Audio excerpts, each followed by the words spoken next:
There's been an explosion of left-wing protest ever since the inauguration of President Trump in the beginning of his administration.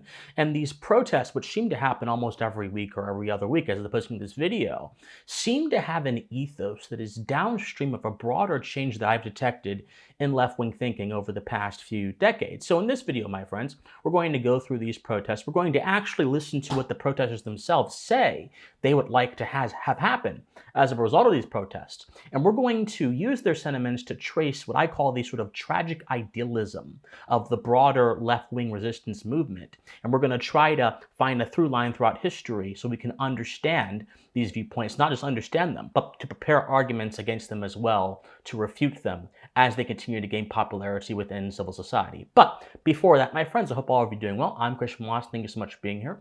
If you enjoy political and social commentary with a philosophical bent, then I must implore you, please like, share, comment, subscribe, do whatever you can to ensure this channel is successful, my friends. If you believe like I do, that we are in desperate need of an American civic revivalist project, one that emphasizes the moral core of our civilization, natural law, reason, morality, duty, obligation, and not only that, but a strong understanding of human nature and the nature of the world and our place within it.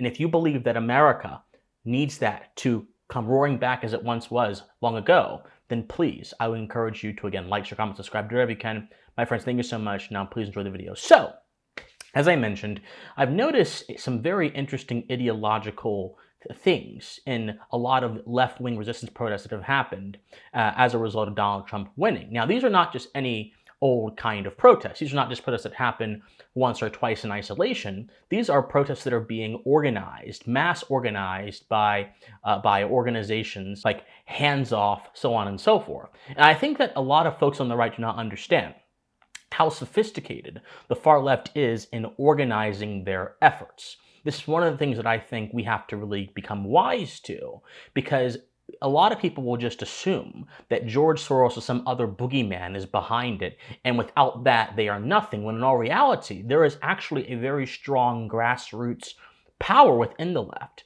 that is allowing them to sustain even without the contributions of massive billionaires. And this grassroots network is really what I think is driving their staying power within the culture. But there were a set of anti-Trump activists who were at one of these protests in question who were interviewed. And they were asked, what does your ideal America look like? One of them said, and I quote, this is from a hands-off protest, I quote, for me, an ideal America is one where people can protest like this and have their voices heard, and they are the ones who are running the country, not somebody who's taken over the country and no longer allows the First Amendment to be spoken. Now, the irony of this is that this person is actually speaking at a protest under the guise of the First Amendment. So their vision of what they want seems to be in existence already, but this is going to be very important in a second, because it's not me trying to be coy or trying to own anyone. This is me observing something that I believe is going to be very important in understanding this kind of tragic idealism that has swept the left wing. Another protester said, quote, an ideal America looks like a country where its citizens can live in dignity. A very important word there, dignity. It's a sort of moral qualifier. We have to really dig into that as well. And can live in peace and prosperity. Again, two other moral qualifiers. Very idealistic. Where, yeah, we are not afraid to exercise our right to free speech, our constitutional given rights, where everyone ideally is housed, is fed, and makes a fair living wage. Now, hold on. That protester went from broad idealistic moral statements, peace, prosperity, dignity, so on and so forth, to the Constitution, which is a much more concrete statement of values, structured and ordered in a way that a legal document would be, a legal document trying to reflect eternal truths, but then went towards things that actually stand outside of the Constitution and go more towards those abstract values, like everyone having a supposed right to housing, when no one has a right to someone else's property, no one has a right to someone else's resources, everybody having a right to be fed, so on and so forth, everyone having a right to have a fair living wage, whatever that might mean. So I want you guys to see how it changes, how there are two different moral theories being talked about, and one is assumed to justify the other when in all reality they are very distinct, so on and so forth. And so these are just a few examples of what many left-wing protesters of the country are saying they would like to have happen as a result of their efforts. But these opinions, these statements, are simply downstream of a massive shift in left-wing orthodoxy and ideology that we're going to have to go back to the history of ideas to actually fully understand. A lot of left-wing movements in America, especially those of the progressive variety, and even those of the more Marxist and socialist variety, and there's a big difference between progressives and Marxists and socialists. Progressives want to maintain the institutions of a country while smuggling in parts of socialism to then implement an economic and political agenda that they believe will further some kind of ethic, whether it be social justice, whether it be equality, so on and so forth.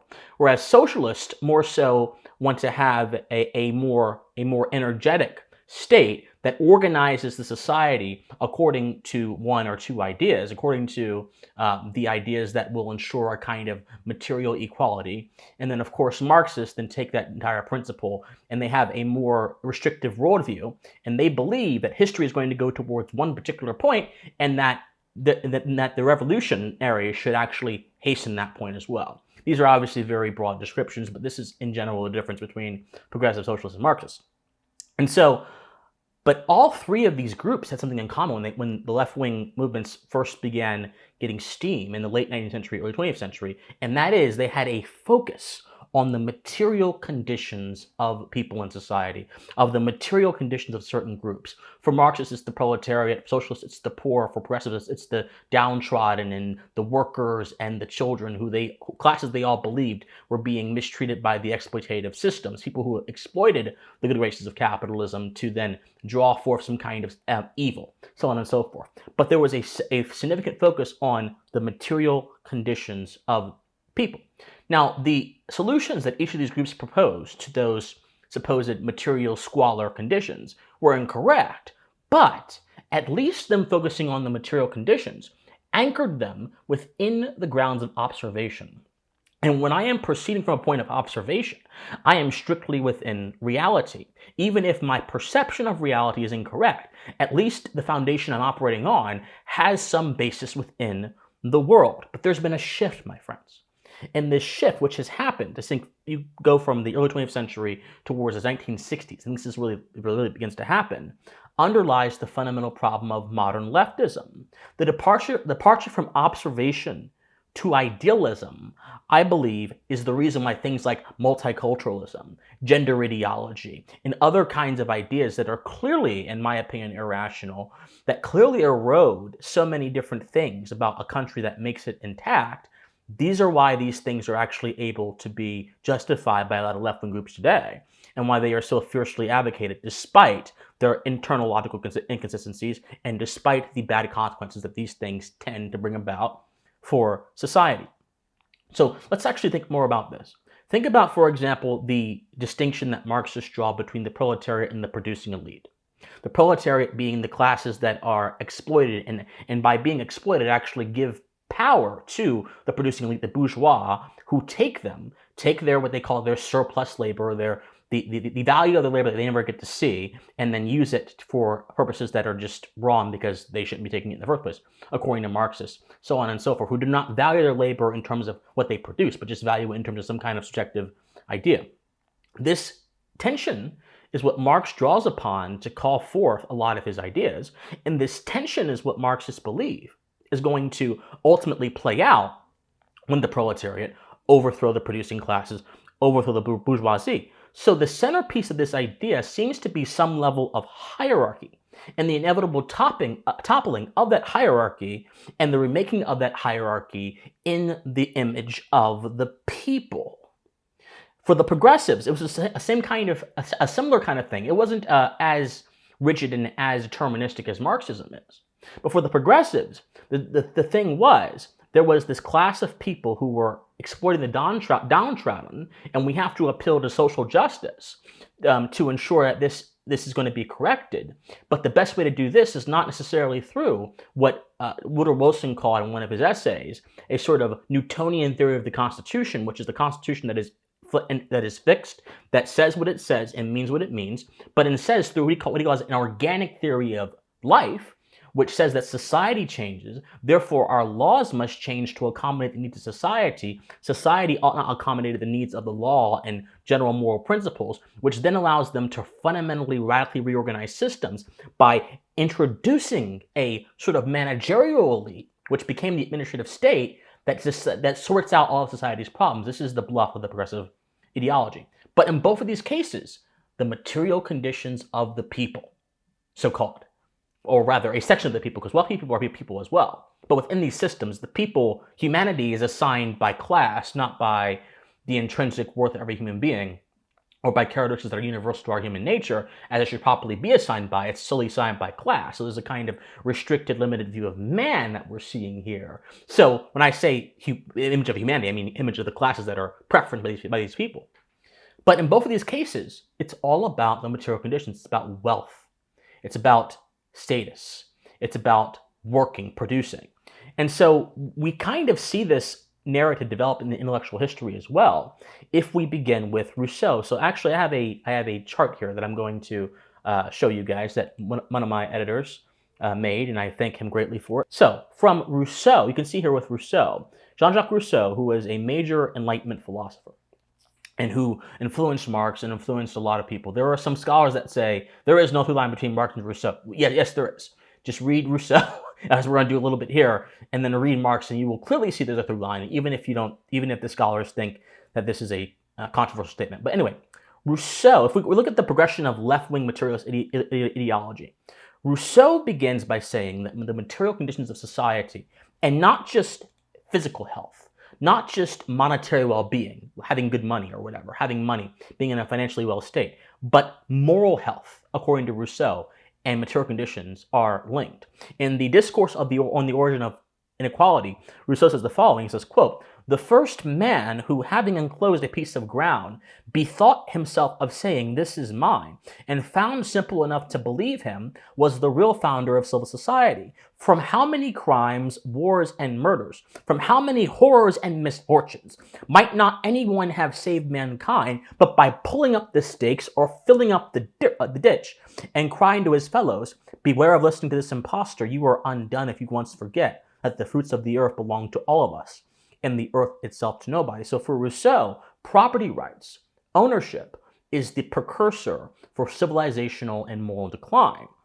He goes on to say this in another passage of this discourse. He says, quote, "The extreme inequality of our wage, the excess of idleness among some, and the excess of toil among others, the ease of stimulating and gratifying our appetites and our senses, the over-elaborate foods of the rich, which inflame and overwhelm with indigestion, the bad food of the poor, which they often go without altogether, so that they overeat greedily when they have the opportunity, those late nights, excesses of all kinds, immoderate transports of every passion, fatigue, exhaustion, the innumerable sorrows and anxieties that people in all classes suffer, by which the human soul is constantly tormented. These are the fatal proofs that most of our ills are of our own making, and that we might have avoided nearly all of them if we only adhere to that simple, unchanging, solitary way of life that nature ordained to us." So not only is property evil, not only are a sort of preponderance of different material conditions bad, but living in society itself, kind of artificially, as he would say, is also a bad thing. This is the Rousseauian connection with moral conditions and health. Then Marx comes along and says material conditions and destiny are inevitably linked together, and there's going to be a triumph of the people that are being exploited by those in the upper classes. The progressives go along and say, well, material conditions matter, but we're not expecting this kind of grand sort of thing to play out, this sort of grand tension between the two classes to play out. But what we're going to do is we're going to ignore the ideology, and we're going to empower this small group of people who are experts, so-called, which is kind of a precursor to kind of the debates we're having today, to go in and to sort out the problems that we're seeing with the downtrodden classes. And then around the 60s, a shift happens, and it no longer becomes about the material conditions. It becomes about broader concepts and ideas and a personal sense of how things are, a personal sense of society that establishes what things should happen in the real world. This is where, for example, gender ideology comes along. So it's no longer looking at as gender or sex as real things.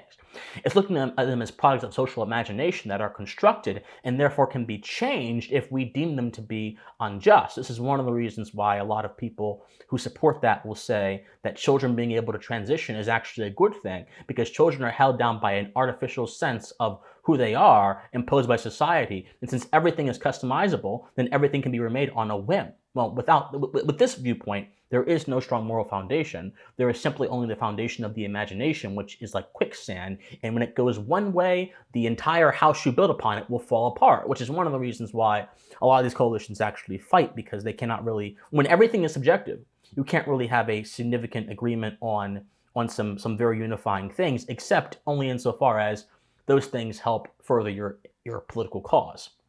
They'll agree with that for sake of strategy, but anything else that's really concrete, they won't, which is why even with feminism, there is the debate between the TERFs, the trans-exclusionary radical feminist, and the gender-inclusive feminist. Even though both of them fundamentally want the same thing, they just have a different perception of who can really be called a woman, which undermines the foundation of their unity, so on and so forth.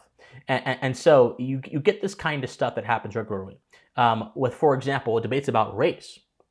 Debates about race, you get this idea that all discussions about race are downstream of systems that organized society in a manner that supports a racial supremacism, and therefore we have to dismantle those systems and see race not as a matter of belief, but race as a matter of political positions. This is what Kennedy said when he said that the solution to being a racism is anti-racism, so on and so forth. He's really talking about having a political position. The solution to present discrimination is past discrimination is present discrimination, so on and so forth. Microaggressions, for example, the idea that sensitivity should be the ultimate value within society, and this personal sense should never be transgressed, even though a society of sensitivity is not a society of understanding. It's a society of conforming to the idiosyncrasies of one person, and then blocking out truth from being able to be pursued by virtue of trying to make them feel comfortable, as opposed to trying to make them feel edified with enlightenment,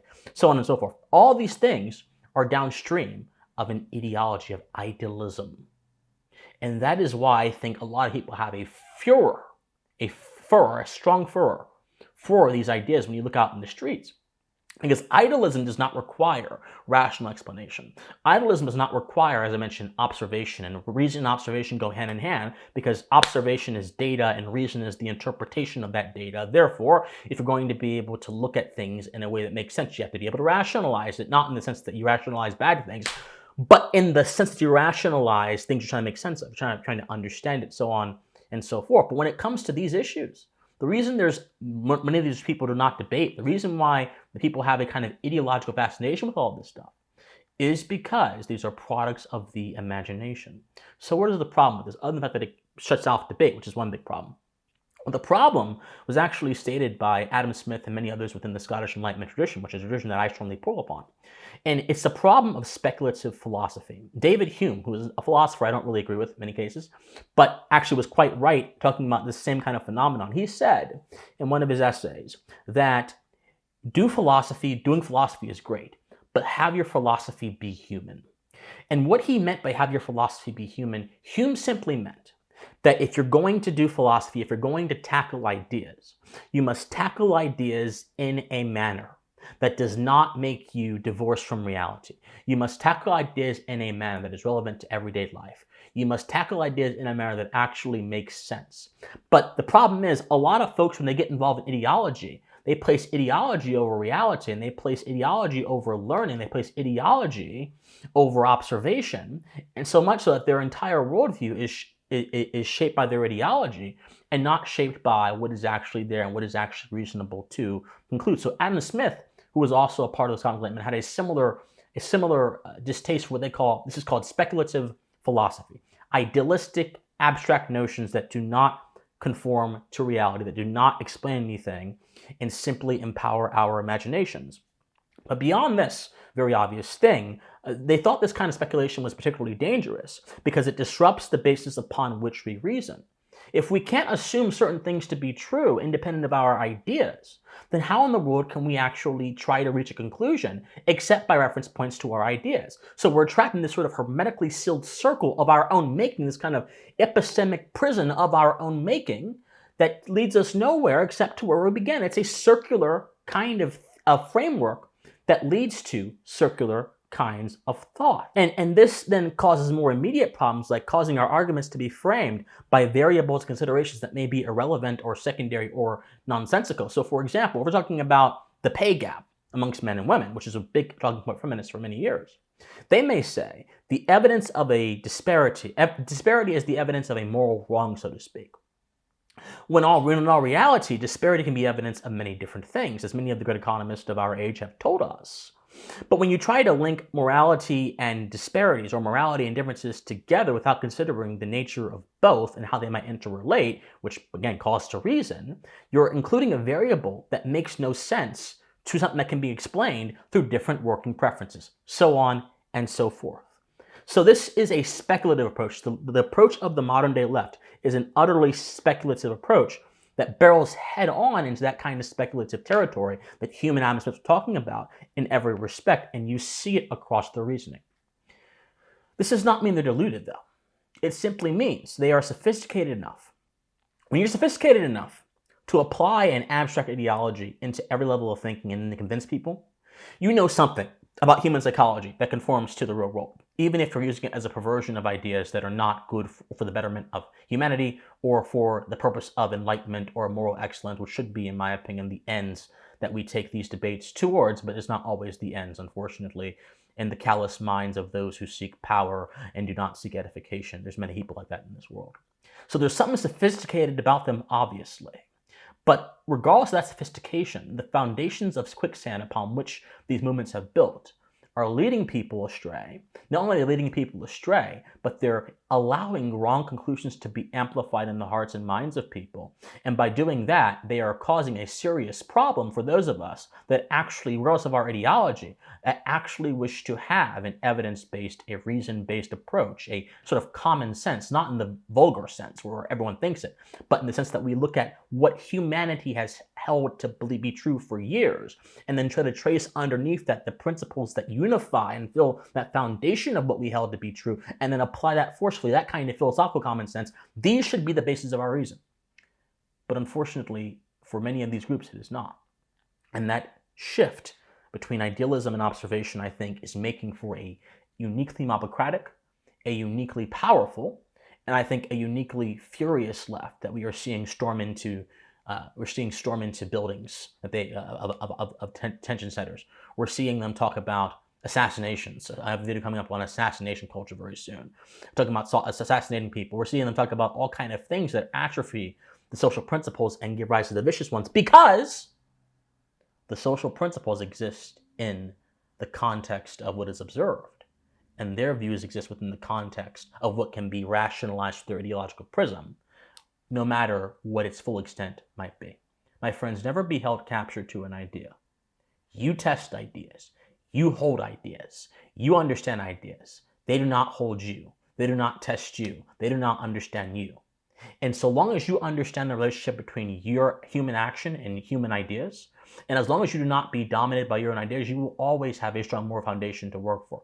But the moment your ideas make you fly away into the clouds of speculation, into the clouds of abstract metaphysics, into the clouds of idealism over observation, you're going to be taken to some places that, no matter where they take you, no matter if they seem beneficial in the short term or not, will not be good for your health, physical or otherwise, or your pursuit of truth.